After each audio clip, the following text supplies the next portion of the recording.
Assalamualaikum warahmatullahi wabarakatuh.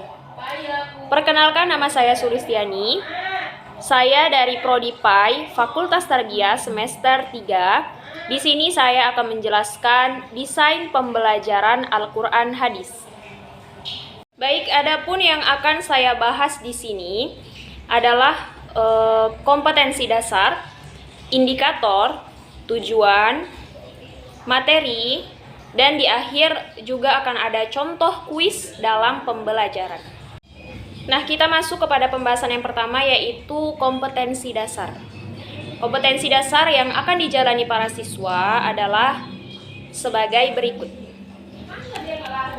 Yang pertama, menghayati nilai-nilai selektif terhadap makanan, membiasakan sikap selektif terhadap makanan dengan memilih makanan yang halal dan baik sebagai implementasi dari pemahaman Quran Surah Al-Baqarah ayat 168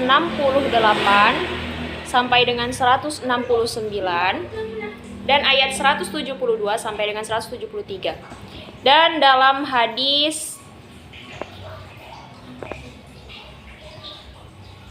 riwayat Abu Dawud dari Al-Ma'di Karib.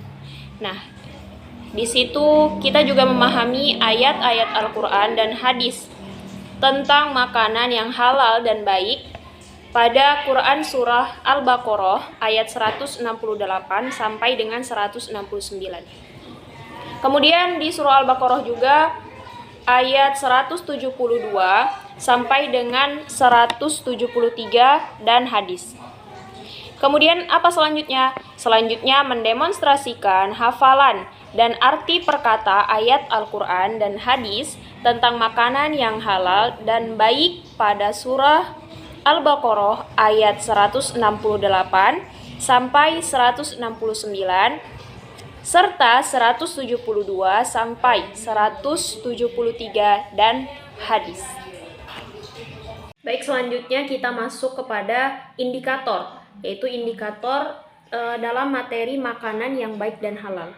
Di sini yang pertama adalah peserta didik dapat mendemonstrasikan, kemudian selain peserta didik dapat mendemonstrasikan, peserta didik juga harus dapat menyebutkan makna mufradat dan menganalisis kandungan daripada Quran Surat Al-Baqarah ayat 168 sampai dengan ayat 169 dan masih di surah yang sama, yaitu ayat 172 sampai dengan 173. Beserta hadis tentang makanan yang halal dan baik. Dan yang terakhir adalah peserta didik harus dapat menunjukkan perilaku selektif terhadap makanan dalam kehidupan sehari-hari. Nah, pembahasan kita yang berikutnya di sini mengenai tujuan, yaitu tujuan daripada materi makanan yang baik dan halal. Yang pertama, peserta didik dapat membaca. Nah, selain membaca, peserta didik juga harus dapat menyebutkan makna mufradat dan selanjutnya harus dapat menjelaskan kandungan Quran Surah Al-Baqarah ayat 168 sampai dengan 169 dan masih di surah yang sama, yaitu ayat 172 sampai dengan 173. Nah, bukan hanya ayat Al-Quran saja, tetapi juga hadis tentang makanan yang halal dan baik. Nah, kemudian peserta didik dapat menunjukkan perilaku selektif terhadap makanan dalam kehidupan sehari-hari. Selanjutnya kita akan masuk kepada bagian dari materi. Sebagaimana dinyatakan oleh Muhammad Yusuf Qaradawi, bahwasanya sejak dahulu kala manusia berbeda-beda dalam menilai masalah makanan dan minuman mereka. Ada yang boleh dan ada juga yang tidak boleh.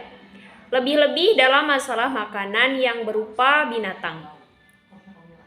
Adapun masalah makanan dan minuman yang berupa tumbuh-tumbuhan tidak banyak diperselisihkan, dan Islam sendiri tidak mengharamkan hal tersebut, kecuali setelah menjadi arak, baik yang terbuat dari anggur, kurma, gandum, ataupun bahan-bahan lainnya.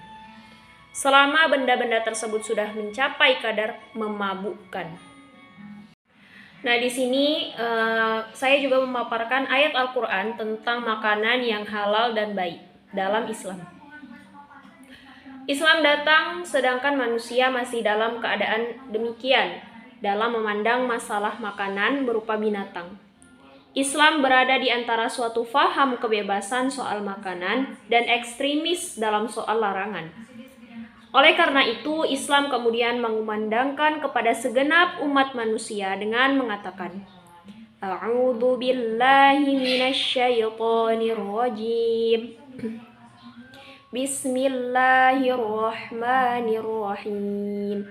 Ya ayyuhan nasu kulu mimma fil ardi halalan thayyiban ولا تتبعوا خطوات الشيطان إنه لكم عدو مبين إنما يأمركم بالسوء والفحشاء وأن تقولوا على الله ما لا تعلمون.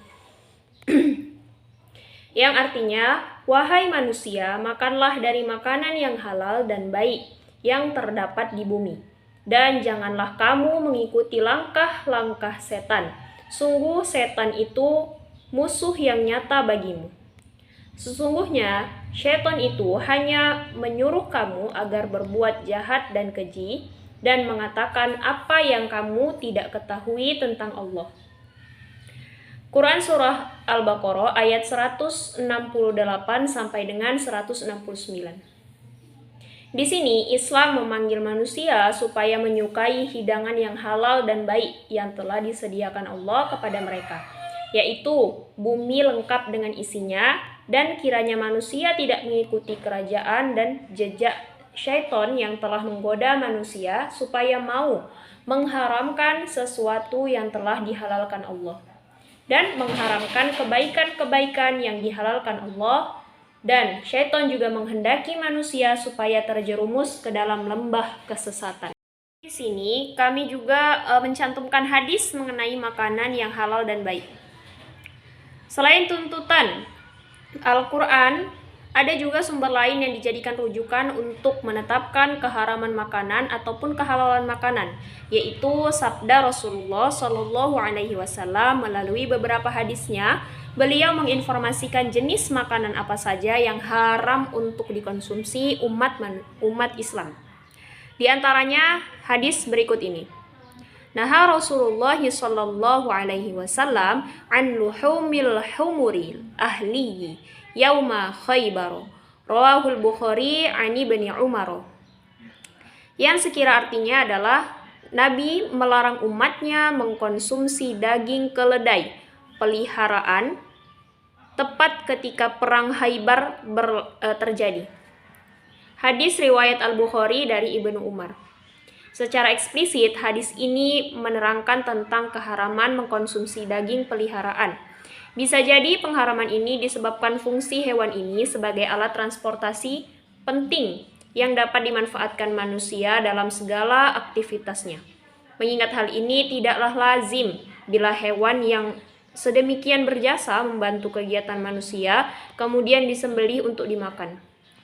Hadis lain yang berisi tentang keterangan makanan yang diharamkan adalah hadis berikut ini, yang sekira artinya adalah Nabi melarang umatnya mengkonsumsi daging binatang buas jenis apapun yang memiliki taring. Demikian pula dengan burung-burung yang memiliki cakar tajam. Riwayat Muslim dari Ibnu Abbas, hadis di atas menjelaskan bahwa semua binatang buas yang bertaring dan burung yang memiliki cakar adalah beberapa dari makanan yang diharamkan. Pengharaman ini didasarkan pada kenyataan bahwa kedua hewan ini memakan daging dan mungkin juga memakan bangkai. Nah, adapun rangkuman dari penjelasan-penjelasan di samping adalah sebagai berikut. Yang pertama, Allah menganjurkan kepada orang-orang beriman agar memakan makanan yang halal lagi baik, Yang kedua, makanan yang halal selain terpenuhi kriteria halal dari segi materialnya, harus juga halal dari segi cara mendapatkannya. Nah, kemudian yang ketiga, menurut hadis pada penjelasan di samping, makanan yang haram atau tidak boleh dikonsumsi di antaranya adalah daging keledai peliharaan, binatang buas yang bertaring, burung yang memiliki cakar tajam. Kemudian ada pun rincian dari burung, makanan yang haram dimakan adalah sebagai berikut. Yang pertama ada bangkai, hewan yang mati tanpa disembelih. Begitu juga hewan yang disembelih tapi dengan niat selain Allah Subhanahu wa taala. Kemudian ada daging anjing dan babi. Selanjutnya ada darah. Kemudian ada hewan yang bertaring. Dan ada burung yang bercakar tajam atau pemakan daging. Seperti contohnya adalah burung elang dan burung-burung lainnya. Kemudian segala sesuatu yang memabukkan. Nah, kemudian di akhir daripada desain pembelajaran ini, di sini saya mencantumkan kuis. Ya, di sini kuis yang akan diberikan kepada peserta didik. Jadi contoh kuisnya di sini adalah bangkai apa yang bisa dimakan. Nah, di sini A ada bangkai burung, B bangkai ikan dan belalang, C bangkai penguin, D bangkai serigala dan singa. Nah, kira-kira mana di antara pilihan dari A sampai D yang cocok untuk menjawab pertanyaan di atas? Baiklah, sampai di sini penyampaian saya mengenai desain pembelajaran Al-Quran Hadis. Nah, dengan materi makanan yang halal dan baik. Apabila ada kekurangan, saya mohon untuk dimaafkan. Sampai di sini saya akhiri, wabillahi taufik wal hidayah. Wassalamualaikum warahmatullahi wabarakatuh.